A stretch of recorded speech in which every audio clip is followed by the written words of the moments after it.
UFC सबसे बड़ी company है एमएमए वर्ल्ड की। सबसे अच्छे फाइटर्स काम करते हैं यूएफसी के लिए, सबसे अच्छे फाइटर्स फाइट करते हैं यूएफसी में, और सबसे ज़्यादा फाइटर्स काम करते हैं यूएफसी में। इतना पैसा है यूएफसी के पास कि जिस तरीके से वो फाइटर को प्रमोट करती है और अपने फाइट्स को प्रमोट करती है, वैसा करना किसी भी कंपनी के लिए बहुत मुश्किल होगा। और जब यूएफसी ये बोलती है कि हम अपने 60 फाइटर्स को अब निकालने वाले हैं, ये एक बहुत बड़ी बात है। कुछ दिनों पहले यूएल रोमेरो को यूएफसी ने निकाल दिया था। जब पूछा गया डेना वाइट से कि क्या लॉजिक है इसके पीछे, तो उन्होंने बताया था कि यूएल रोमेरो 43 ईयर्स ओल्ड हैं, वो अपने 4 मैच हार गए हैं पिछले 5 मैच में से, और इसलिए शायद उनको निकाल दिया गया। लेकिन उन्हें बताया कि ये पहला केस नहीं है, आने वाले कुछ महीनों में वो 60 और फाइटर्स को यूएफसी ने रिलीज़ कर देगी, निकाल देगी। अब यहाँ पे बात यह है सोचने वाली कि एक ऐसी कंपनी जिसके पास इतना ज़्यादा पैसा है, वो क्यों अपने फाइटर को निकालना चाहती है। बात करते हैं कि कितने फाइटर्स यूएफसी को चाहिए और कितने उसके पास अभी हैं। एक बहुत ही अमेजिंग आर्टिकल आया था, उसमें यह समझाया गया कि कितने फाइटर्स यूएफसी को चाहिए साल में और कितने उसके पास अभी हैं। अगर बात करें यूएफसी के बारे में, तो वो साल में लगभग 40 इवेंट करती है, तो मान लीजिए 42 इवेंट्स, और हर फाइट में, हर इवेंट में 12 से लेकर 13 फाइट्स होती हैं। अगर एवरेज ले 12.5, तो इसके हिसाब से हर साल यूएफसी 504 से लेके 546 फाइट्स करती है। और क्योंकि एक फाइट में 2 फाइटर्स फाइट करते हैं, तो टोटल जो फाइट स्लॉट्स हैं वो हो गए 1008 से लेके 1092। एक फाइटर, एवरेज फाइटर, साल में लड़ता है 2 से 3 बार, तो उसका अगर एवरेज लें तो 2.5, यानी कि इस हिसाब से देखें तो यूएफसी को साल में 403 से लेके 437 फाइटर्स चाहिए। और इस टाइम पे, आज की डेट में, यूएफसी के पास फाइटर्स हैं 659। चाहिए कितने? 400 के आसपास, और हैं कितने? 650। और यही रीज़न है यूएफसी का यह कहना कि अब वो 60 फाइटर्स को निकालने वाली है। अब यहाँ पे एक बड़ा सवाल ये है कि ऐसे कौन से फाइटर हैं जिनको यूएफसी निकालेगी। यूएल रोमेरो एक बहुत बड़ा नाम था। वो एक बड़े तो स्टार नहीं थे, लेकिन एक मिड लेवल स्टार थे। उनके पास एक फ़ैन फॉलोइंग थी, एक अच्छा फ़ैन बेस था, और एक अच्छा रिकॉर्ड भी था। लेकिन सिर्फ ये कह कि 4 मैच वो हार गए हैं पिछले। ऐसे बहुत से फाइटर और भी हैं यूएफसी में जो कि अब लगातार 3-4 मैच हार गए हैं। लेकिन यह बात आती है बात कि वो कितने सीनियर हैं।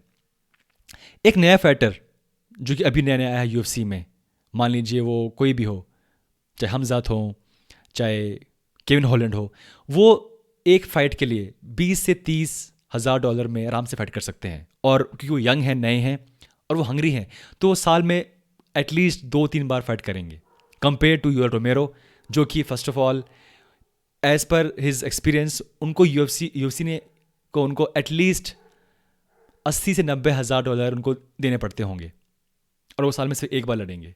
तो जितना पैसा यूएफसी लगाती है एक ऐसे फाइटर में जो कि साल में सिर्फ एक बार लड़ता है और इतना ज़्यादा फी लेता है, उस पैसे में यूएफसी 2-3 फाइटर्स को, यंग फाइटर्स को, आराम से खिला सकती है। और यही एक रीज़न है। अब ऐसे कौन से फाइटर और हैं? तो यूएल रोमेरो एक एक्सेप्शन था, क्योंकि वो ऑब्वियसली वो एक इस स्टेज में अपने कैरियर के 43 ईयर्स ओल्ड, और लगातार 4 फाइट हार गए हैं 5 में से, तो आई थिंक वो एक एक्सेप्शन था। लेकिन मेरे हिसाब से हम यहाँ देखेंगे कुछ ऐसे फाइटर्स भी जिनका नाम इतना बड़ा नहीं है, जो थोड़े से छोटे लेवल पर हैं, और शायद थोड़े से जाने माने भी हैं। ऐसे बहुत से फाइटर हैं यूएफसी में जिनका नाम आप जानते होंगे, और जो पिछले कुछ 2-3-4 मैच में वो लगातार वो हारते आ रहे हैं। और आई थिंक यहाँ पे शायद ये उनके लिए एक वार्निंग है कि अब आपका टाइम आ गया है। यूएफसी एक ऐसी कंपनी है जो हमेशा चाहती है कि जो उनके फाइटर्स हैं वो बेस्ट हों, वर्ल्ड के बेस्ट। यानी कि अगर एक चैंपियन है ऊपर, तो वो जो चैंपियन बन रहा है वो लगातार बेस्ट अपोनेंट से लड़ते हुए आगे बढ़े, और अगर वो चैंपियन बन गया है तो उसके मैचेस हैं वो बेस्ट अपोनेंट से हों। इसीलिए जब बोलता हूँ कि यूएफसी में पहुँचना एक बहुत बड़ी बात है, और यूएफसी के पहुँचने के बाद अगर टॉप 15 में है तो एक बहुत बड़ी बात है। लेकिन अगर आप टॉप 5 में पहुँच गए हैं तो बहुत ही एक्सेप्शनल केस है, वो बहुत रेयर होते हैं।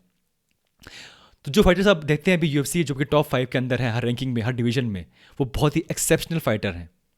और इसीलिए वो कहते हैं डेना वाइट कि यूएफसी एक बहुत ही एक्सेप्शनल प्लेस है।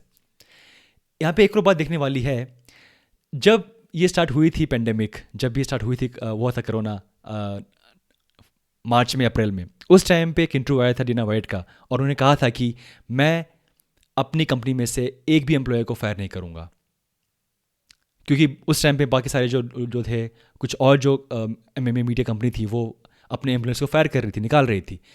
और आज 6-7 महीने बाद वो खुद अपने फाइटर्स को निकाल रहे हैं। लेकिन यहाँ पे एक बात देखने वाली ये है कि एज़ पर कॉन्ट्रैक्ट यूएफसी के फाइटर्स उनके एम्प्लॉय नहीं हैं, वो कॉन्ट्रैक्ट बेस पे काम करते हैं। यूएफसी के पास एम्प्लॉयज़ ऐसे भी हैं जो कि काम करते हैं उनके लिए परमानेंटली, वो अलग हैं।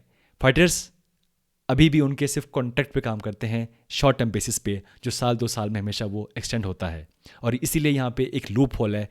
उन्होंने कहा था कि मैं अपने किसी भी एम्प्लॉय को फायर नहीं करूँगा, लेकिन यूएफसी के फाइटर्स उनके एम्प्लॉय नहीं हैं, वो कॉन्ट्रैक्ट बेसिस पे होते हैं। और आई थिंक ये उनका एक मतलब था कहने का। बट एनीवे, ये एक स्टोरी है जो कि निकल के आ रही है पिछले कुछ दिनों से। 60 फाइटर्स यूएफसी निकालने वाली है। और हालांकि होता क्या है कि जब ऐसा कोई फाइटर जो कि बहुत बड़ा नाम है या इवन मीडियम नाम भी है, उसको बेलाटोर या पीएफएल या 1FC उसको लेने की कोशिश करती है। हालांकि अब तक कोई न्यूज़ नहीं आया है कि यूएल रोमेरो को अब तक वो कहाँ जाएंगे। ये 1FC बेलाटोर ने कुछ खास इंटरेस्ट नहीं दिखाया है उनमें, जो कि बड़ा ही शॉकिंग है, क्योंकि आई थॉट कि शायद एटलीस्ट बेलाटोर उनको आराम से ले लेगी। बट आई थिंक ये एक दिखाता है कि जब फाइटर 43-44 ईयर ओल्ड हो गया है, उसको इतना फ़ी हमें उनको देना पड़ेगा ही, तो उनके लिए क्या ये बिज़नेस, क्या ये फ़ायदे का सौदा होगा। और आई थिंक यही बात सोचने की है। तो दोस्तों, ये था हमारा वीडियो, ये बताने के लिए आपको कि यूएफसी 60 फाइटर्स को निकालने वाली है और क्या रीज़न है उनको निकालने का और कौन से ऐसे फाइटर्स हैं जिनको निकालेगी।